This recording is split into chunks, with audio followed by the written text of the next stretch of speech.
Welcome back, ladies and gentlemen. I am the two-time Naboxed award-winning Naboxed. And I am here at FanExpo. And I know you have not seen me all year. But somebody has to cover this thing. Do we have any word from Ash Ketchum? Naboxed, I choose you! Hey, I paid money for that. I'm gonna use it, okay? You know this.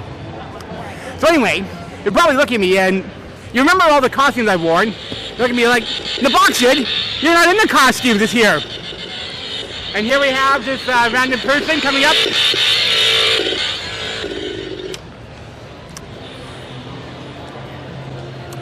Oh, you know when you start doing that, you know I'm going to use it. So anyway, you're probably looking at me and wondering, well, where's your costume, Naboxed? I'm actually wearing one. See the beard, which is normal for me. The shirt, the flannel. I am the hardcore legend, Cactus Jack. And I am looking to kick Triple H's teeth in all over the city of Vancouver because we're not in Chicago. So, anyway, let us see what's going on here. Now, I would not be cosplaying as Mick Foley / Cactus Jack if I did not come over and say hello to Santa Claus. Hello, Santa Claus and Mrs. Claus. How are you doing? Doing okay, thank you. How are you? I'm working on a Christmas video. Oh, and wonderful. the man I'm cosplaying as a Cactus Jack. Okay. His real life name is Mick Foley. Yes. He's a big Santa and Christmas guy. So. Is he a big Christmas guy? Oh that's yeah. Wonderful. I love him too. Yeah, he's great. He's a great wrestler. Now let's get the hits out of the way, folks. It would just not be FanExpo if there wasn't any stormtroopers around. There's the 501st Legion. Hi there, I'm Johnny Robinson. I'm a DM for the Diecast podcast, and we're here to do tips and tricks on how to be a better GM. And with me, as always, is the fearless Stephanie Girk. I am a DM and player of 10 plus years of D&D, and I'm here to also contribute my knowledge so you can be a better player and torture your characters. Yeah. Well, the most important rule to me is the rule of cool. That if what you're doing is cool and it breaks the rules, awesome, go do it. If your players want to do a backflip over lava and fly through the sky, grab a key out of the air and fly away, who cares how it happens? Just make them roll a dice and they're there to have a good time. Rule of cool will always be that underlying meaning for me. I also like to it is a cooperative game, so always make sure to give your players a chance to feel heroic. The best time I find for that is right after they level up. Did your wizard just get fireball? Well, guess who's fighting 20 goblins in the next encounter? Did your rogue just get an awesome new lockpick or rogue ability? Well, guess who's going to have to fight solve the trap at the end of the dungeon? Purposely set up situations for your players to feel cool right after they get new powers. You got a new toy, you want to go out and play with it, have a good time. So just remember to always make sure that they feel heroic, they feel involved, and that they feel like there's this one almost critical mass point that you want to find as a DM where you have the story, and at some point your players just take that and they just go with it. And then I don't know if you've ever seen Wallace or Gromit, but the scene where he's putting the tracks down from the train just as it's going forward. You want to get there. That's where you want to be, because that means your players are guiding the story and you're just filling in the blanks for them at all times. Yeah, that's another thing I do want to point out. You have to remember that this is a cooperative experience for everyone involved. It's not a DM versus the player situation. You're there for collaborative gameplay and storytelling. So don't feel like you need to pit yourselves against the players or feel like the players are trying to work against you. It's you really want to have that mindset of everyone's working together. Everyone's here to have a good time. They want to enjoy the story. They want to enjoy the world that you're in. So it's very vital that you do kind of build up the idea of teamwork early on in establishing a game, because you don't want your players to feel antagonized towards you. You want them to all be working in tandem together, and in that sense of unification, celebrate your wins, celebrate your losses, do it all, but do it as a team, and don't feel like you need to other yourself just because you're the DM. Yeah. Case in point, I run a D&D podcast called the Diecast podcast, and we just had our episode come out on Wednesday, and it was one of those, they fight their big antagonist bad, and you could see all the players bought in, and they got their butts kicked, but eventually won, but you could see them at the end of that encounter. They were like all looking at each other, we all looked at each other, smiling. Like that was an amazing time. We all had the stress sweat going on. Like it was an intense, but like it was a shared storytelling moment of everyone was bought in, everyone's there to tell the same story, everyone's there to be heroic. So like, it's a small micro community, and you want to make sure it's strong and healthy as you go. How would you manage a player with an overly expansive and complicated backstory to the extent that it overshadows either your idea for the story or other players' own backstories or plot points? Oh, is it yours? What? Oh, sorry. First on this one? Sure. First of all, I'd say thank you for the question, and that's got my synapses going. It's too much content from the player is not a bad thing. Again, talk with them, and if you feel like they're kind of like taking the spotlight too much, talk about that and say like, hey, we gotta share attention with the table. And then as Steph has said earlier, that the more backstory there is, the more emotional damage you can do to them with the characters and whatnot, where like it could be the smallest thing and just like poke it in there, and it kind of like will almost like undercut like, oh, a big superhero, this big epic story, where if you just find that one little thing, that'll just pull them right back into the group story as opposed to their own story.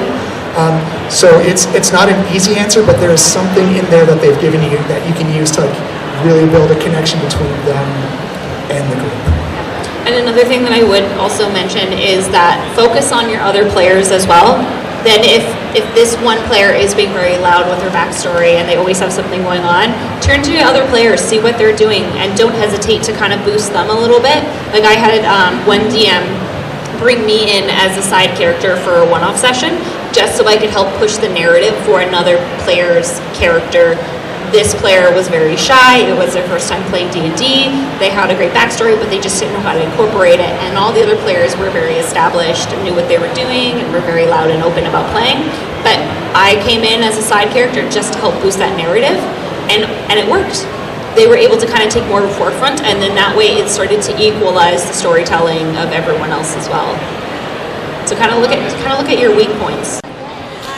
Ladies and gentlemen, it is time for me to open up the scroll and see what I've won. Copy drum roll. Dark Age Creations. For services rendered unto the realm, this scroll entitles the bearer to one leather bracelet. So those are just down there in front of her. If you want to go ahead and have a little look through them, I think any of them are out. Yeah, one for $20. This guy's posing as awesome back in 2020. I can also do a deal if you want to. Yeah, I don't think we have any around here.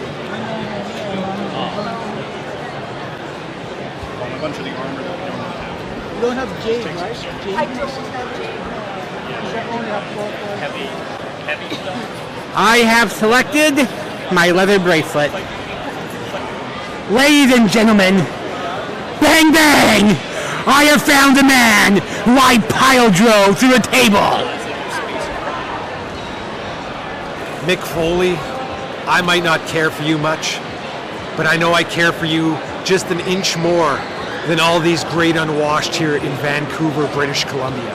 I can't believe the only place that I could come to defend this title was Vancouver, BC. And you're lucky that you've signed off that you're safe on the other end of that camera. Because, pal, they'd be wheeling you out of here today, and the Hell in the Cell would look nothing. It'd be a Sunday afternoon going for ice cream compared to what the game is going to play.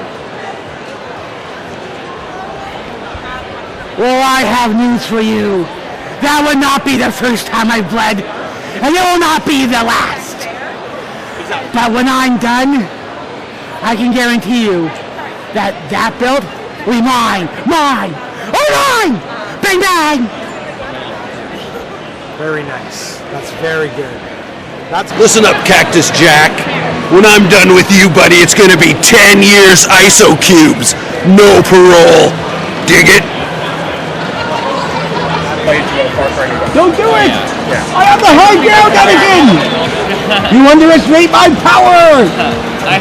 So, just so you know, the costume I'm actually wearing is actually a custom Sith one, which was beautifully hand-stitched and worked on by the Dark Empress here and her brother. My spectacular brother is... Oh, phenomenal. Yep, he's quite lovely. So this is very traditional style looking, tabard, OB, inner tunic, outer tunic.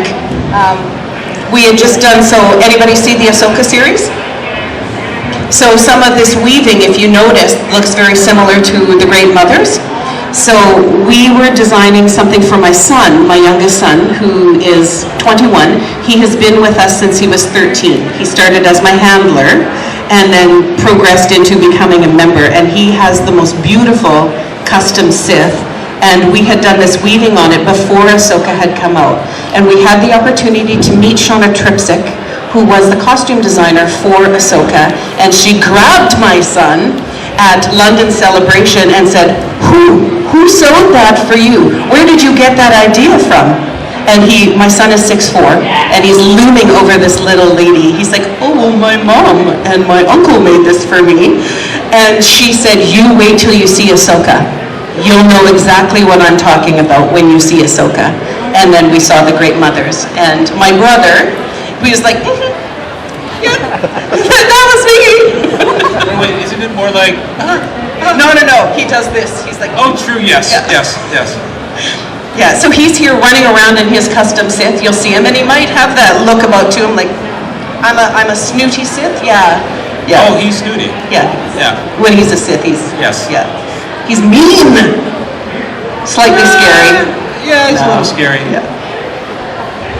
But I mean, in the end, really seriously, I mean, you have to have in one way, you have to have a reason to be here. My reason for me is helping out the kids. It's seeing that smile, going to the hospitals that we do. It's just, it actually gets to me. It's so emotional sometimes. So you don't need to like charity work. No. Perhaps you don't want to volunteer, and all you want to say is, I'm here for the costuming and that is it. So we do things like this weekend, we call them troops, and you would come out, and at this particular case, we are raising funds for Make-A-Wish this year, and the Shriners. So here in BC, we usually pick two charity partners. And we come out and we wear our costumes and we just hang out. And we spend time, it's hard work, these cons, because it's hours per day you're standing here and, smiling, usually. Yeah.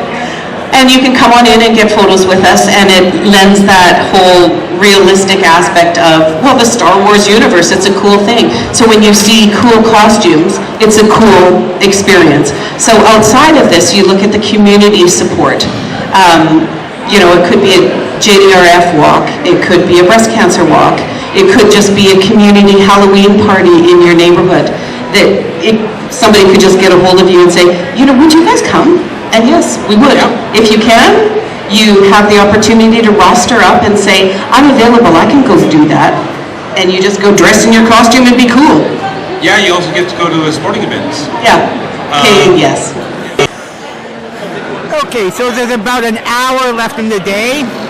I saw a D&D panel, I saw the Sith and Smugglers panel for volunteer work and costume creation. They'll be here all weekend, so check them out. Let's see, what else can I find around here? Oh, also I did the scrolls at the Dark Ages booth. So let's see what else I can find around here.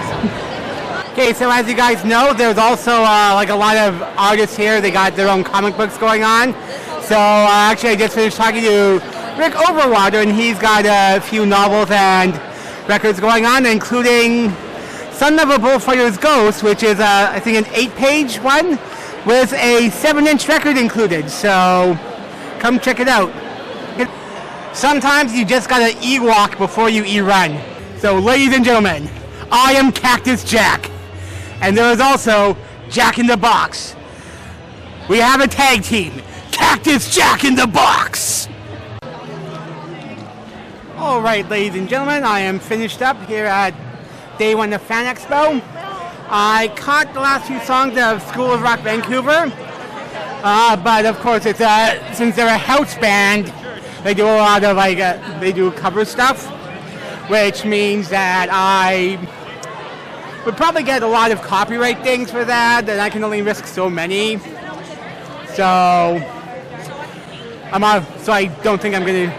Pretty sure I haven't shown it. So anyway, we'll see what happens tomorrow. See if I can come back. And well, whatever happens, thank you for watching, and hopefully I'll see you guys again soon. Bye, everyone.